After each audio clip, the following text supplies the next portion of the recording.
All right, so breezy, cool day here in Moss Beach. This is a location I painted several times. I'm gonna try different composition today. Let me show you what I'm thinking. All right, so here's the scene I'm working with. Obviously thinking of making something of these cypress trees. I will be using the scene as inspiration. I'm not gonna try to paint every branch exactly as I see it. And I'm using my usual limited palette of phthalo blue, ultramarine blue, alizarin crimson, burnt sienna, titanium white, and cadmium yellow medium.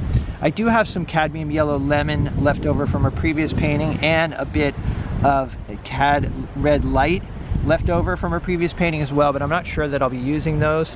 I'm working on a 16 by 20 inch panel, and I'm painting over an old painting, which can be really confusing. If you watch the channel for a while, you've probably seen me paint over old paintings before, but the process is basically to lay out the darks really quickly and then block in the light. So I just break it down into light and dark as quickly as possible and eliminate the old painting because it can be so distracting.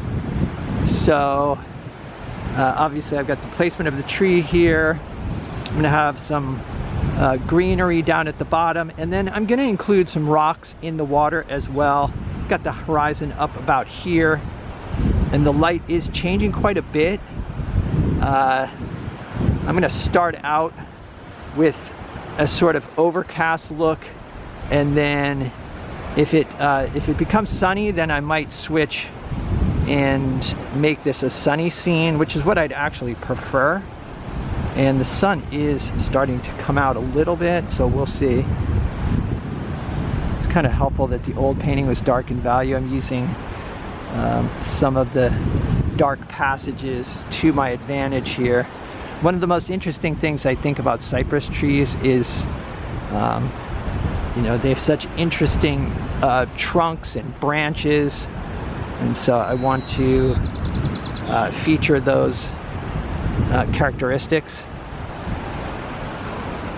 So there we go. It's a basic idea right there. All right, I've got a dark mixture here using ultramarine blue, alizarin crimson, and some burnt sienna. When I'm painting over a blank canvas, I do like to maintain some transparency. It's a little more difficult when I'm painting over an old painting, but I am going to try to leave some transparency, so I'm keeping the paint fairly thin and trying to work quickly and spontaneously. I am squinting at the scene to reduce it into simple shapes. Just looking for an interesting dark pattern in the foliage here. Obviously I'll make whatever changes I need to make compositionally just to make it a more interesting painting, but I am starting out trying to stay fairly true to the scene. All right, I've mixed up a warm green here using ultramarine blue, cadmium yellow medium, and some alizarin crimson. There's quite a bit of green in this area from the previous painting, some of which I may leave to show through in the final work, but we'll see how that goes. Often I'm surprised at how much yellow there is in the greens I'm trying to mix. We've got a number 6 natural bristle flat here, adding some additional trunks. And I'm kind of doing the usual thing here, which is suggest the trunks and branches first and then come in over the top with the foliage. All right, so I've got a somewhat saturated green here, and I'm noticing that there is some light on the outer edge of this dark shape. I want to establish this value first, and then I'll reinforce some of the darks. All right, I just added some ultramarine to darken it a bit. I was feeling like the value was a bit too light. I want to make sure that I have good contrast between the sky and this portion of the foliage that's lit up. As you can see, even the lit edge is a lot darker than the sky. All right, now I've got a dark mixture of ultramarine blue and burnt sienna, and I'm reinforcing some of these darks, and I'm using thick paint too because I do want it to be pretty dark. I want a nice contrast, like I said, between the darks and the sky. All right, and I just added some alizarin crimson as well. I want to get some red into these darks. That's why I was using the burnt sienna, just because I'm noticing some red tones in the dark portions, adding back some of the sky holes here. I want to make sure that the tree doesn't feel too dense. I think one of the things that happens to us when we first start painting is that our trees tend to look too blocky and you can't see through the branches and foliage. It's also possible to have too many sky holes. I do want there to be a fairly solid area of dark here. This kind of painting is really enjoyable. It's a nice break from the cityscapes I've been doing. This type of painting is a little bit, you can be a little freer and a little more abstract. There are some rocks in the background here. I'm not sure if this is going to work out. It could be too confusing, but I'm going to try putting them in and see how it goes. There's quite a bit of white water in here that I'll be adding. So far I've only used 2 brushes, using a number 8 natural bristle flat and a number 6 natural bristle flat. I'm using the number 6 mostly for the tree trunks and the branches. The nice thing about the number 8 is it holds a lot of paint and I'm able to cover the panel quickly. All right, so during the process I've been getting back about 10 feet from the painting to see what it needs. I'm feeling like this area up here is too light. I want it to be darker. I do think these shapes are sort of working here. The main thing is to get back from the painting frequently to see how the overall composition is working out. All right, so I'm darkening this area up with some ultramarine straight out of the tube. The brush is a little bit dirty, so it's got some color on it already. It's kind of graying it down a bit. Okay, so I'm liking that shape a little better. I want this dark pattern to kind of come down maybe like this, maybe even have this dark too. All right, now I'm adding some dark blue passages that have some phthalo in them, so it's kind of a blue greenish color, obviously mixing with the greens that I've already got on the panel. But I'm noticing there's some sort of shadows around the base of the trees. I'm noticing some warm reflected light on the trunks. It's kind of an orangish color, so I'm adding a mixture of cadmium red light with a bit of cadmium yellow medium, just to get some warm tones into these branches. I feel like I'm gonna have to go back in and darken up the trunks a bit, but I don't want the darks to be void of color. I want there to be color in the darks.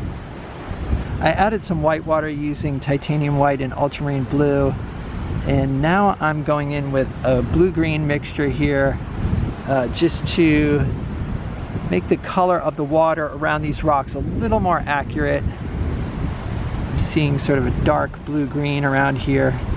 All right, I added some cadmium yellow medium to the mix. The water in this area has more yellow in it.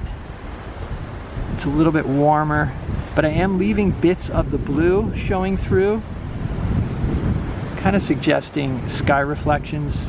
Put some of that warm green over here.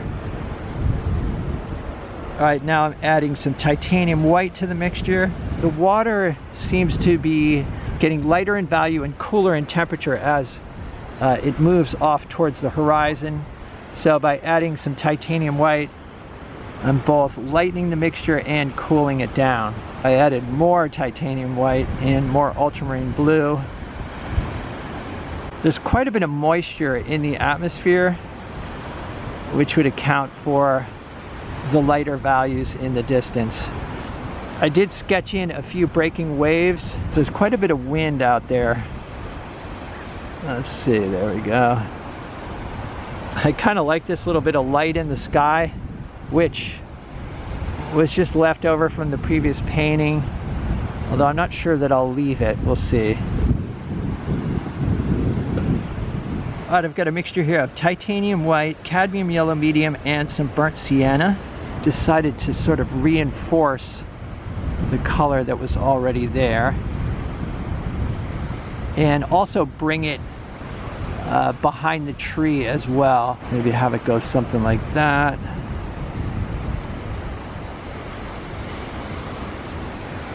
I added some gray to the sky, but it was too dark, so now I'm going over that sky mixture with pure titanium white to lighten up the value.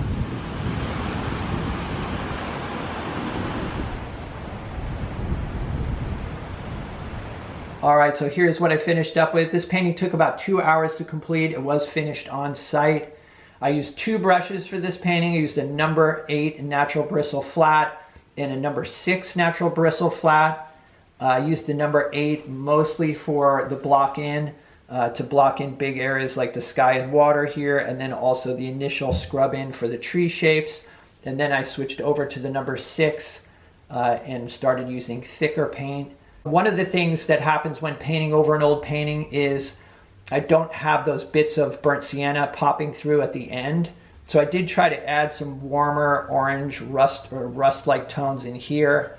I was painting up on this platform that I had never painted from before. So this is a new view, but one that I think I'd like to return to and paint again. All right, so hope you guys enjoyed this video. Let me know what you think in the comments. If you'd like to see some extra videos and help support the channel, there's a Patreon link down below. It's a Patreon support that helps keep me making these videos, and it's much appreciated.